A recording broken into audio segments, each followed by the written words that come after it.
Hello and welcome to Elvinley Railways.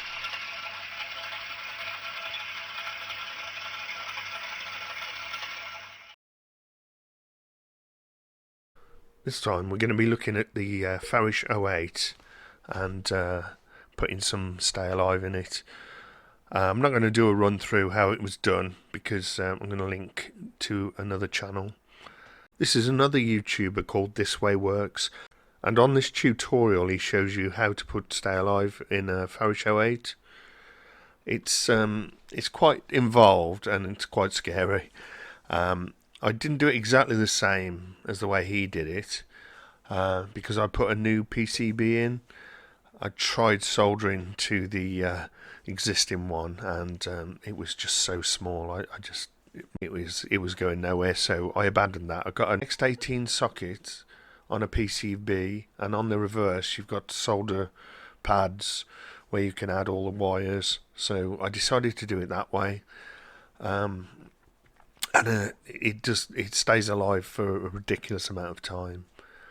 You'll see at the end of the video a bit more about that. So I'm linking to this person's video, so watch that video and you can see how he did it.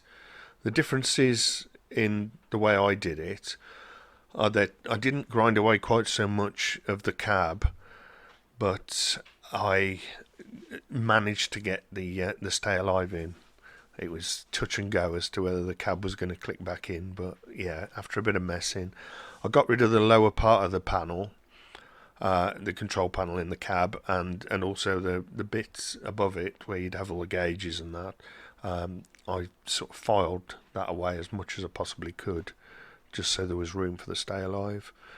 And I find the Stay Alive incredibly effective. It's made shunting completely different. I don't do a lot of shunting on Elvinley, but it's much more fun doing it where the engine's not going to suddenly cut out, especially with sound, because it's rather annoying. The other main differences between his install and mine are that he actually fitted lights to his 08, which is absolutely crazy, but he did an amazing job getting those lights in there, and that's something I don't think I'd attempt. Just doing what I did did slip a couple of times with my router tool, and unfortunately did a little tiny bit of damage to the bodywork. So I've sort of masked that now. I've painted it and weathered it, and it's not really very noticeable. And at least now I've got an engine that runs very well. The slow speed on them is insanely good. You can see the comparison here between the older 08 and the new one. Physically, I don't think there's any differences at all, but the newer one has a new upgraded motor, and it has a socket for a DCC chip, and the one that I bought obviously has the sound chip already fitted in and a speaker. So there wasn't a lot of room for the Stay Alive, but the cab is ideal. You can't really see into the cab very easily. That's another thing that This Way Works did. His name's Rich, actually, from This Way Works. He put in a crew as well, so it was incredible what he did. So yeah, I hope you enjoy this. I'll run through some of the things that I'm doing in this shunting scenario thing. So here we see a Farish sound fitted class 31 coming into the station with a freight train. Where I'm going to park him is just over a magnet, as I'm using dipole couplings, the Easy Shunt or Easy Fit, I think they called them. I think they called them both those things actually.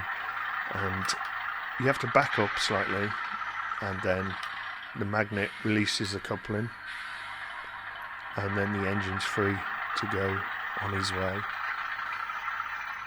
I do apologise for the grainy nature of this footage and the blurriness, but you should get the sort of impression of what's going on.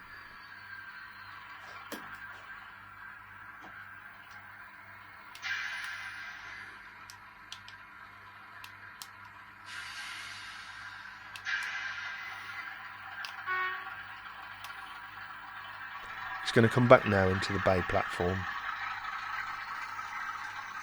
and then the engine will get shut down. Driver can go for his PNB.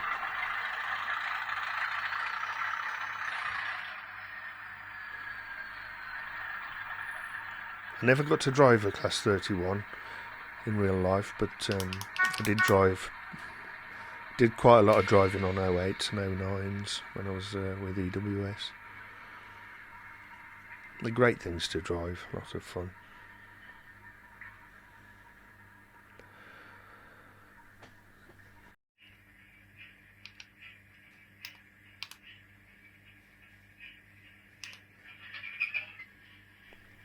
So we get the 08 started, and he leaves a little bit jauntily. He's going over an express point here with an insole frog. You wouldn't never have got over that before. My slightly older 08 just behind him, if the track was spotless and his wheels were spotless, he could sometimes get over there, but it was a bit touch and go. Farish did produce an 08 years and years ago, which was nothing like the real thing, but it was quite a nice little model for its time. So we're on to, I think it's the third generation of Farish 08s now, as far as I'm aware.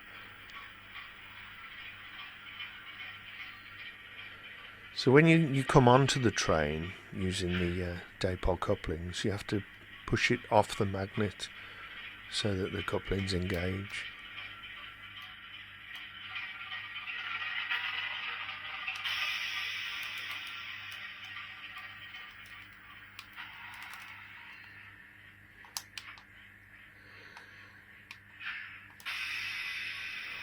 Obviously missed that time. I didn't take it past the magnet there. So second attempt, he should have his train now. Well, I know he does because I've already filmed this.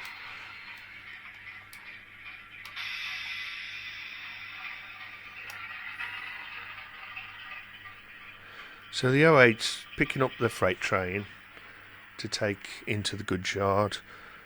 The train can be split in the middle where those white dipole vans are.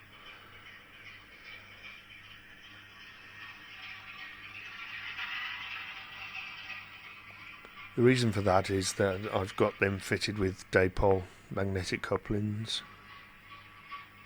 If you wanted, you could fit as many of them in the train as you need to be able to split the train up and shunt around.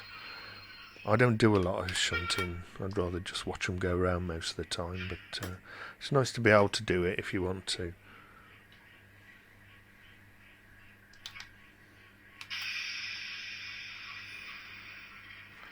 In the Toad you can just about see there's a guard there.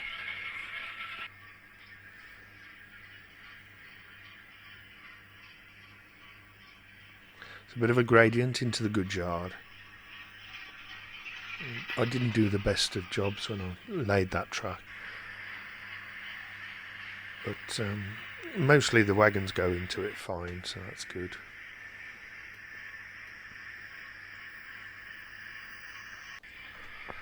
So he'll stop with those wagons over another magnet, and then the train's split in two.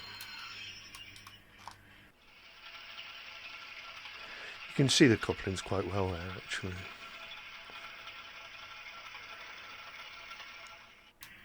So now the point has been changed, and he's backing into the other road in the goods yard.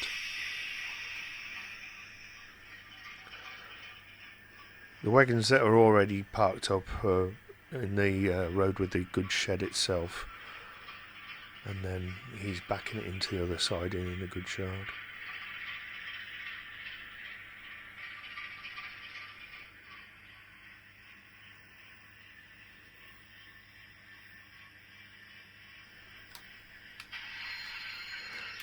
Because he's parked over another magnet there, the engine can now pull away from that train.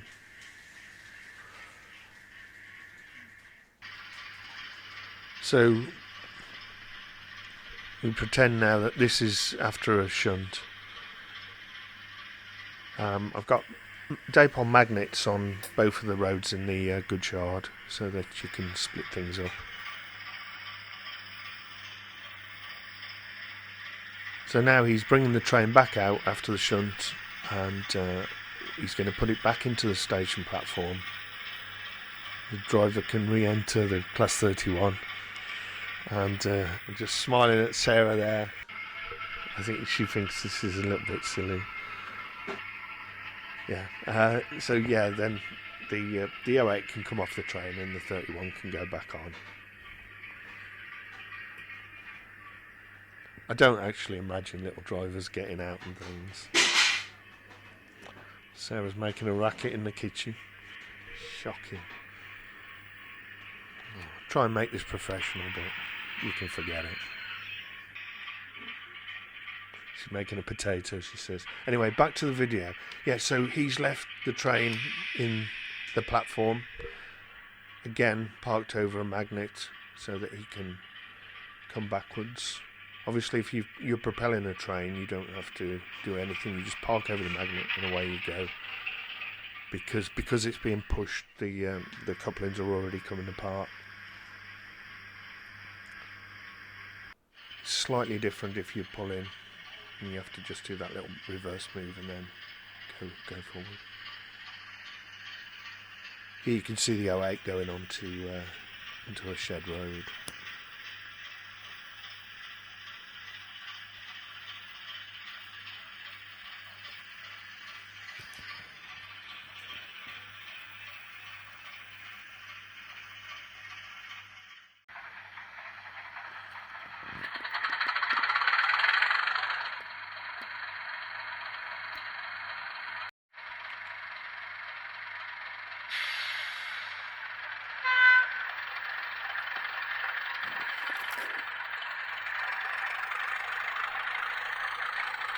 I've been putting stay alives in quite a few engines, no other N-gauge ones, but some of my AA Locos.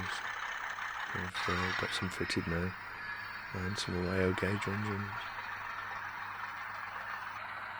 So here the 31's just backing slowly onto his train.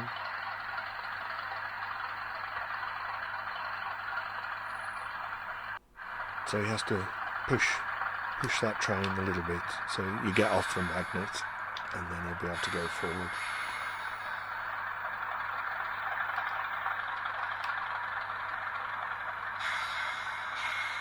And that's the whole thing complete.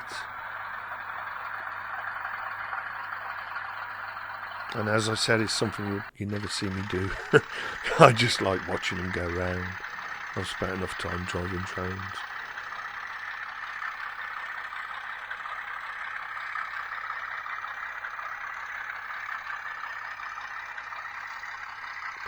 That's not to say I won't be driving the IVR, because I will. Right, I timed this, and there's no motor movement, obviously, just sound, and it lasts 25 seconds.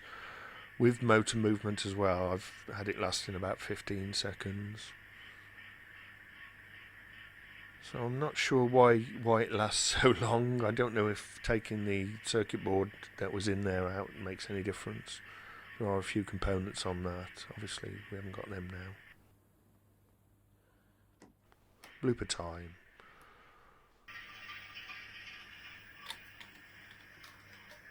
Ridiculous.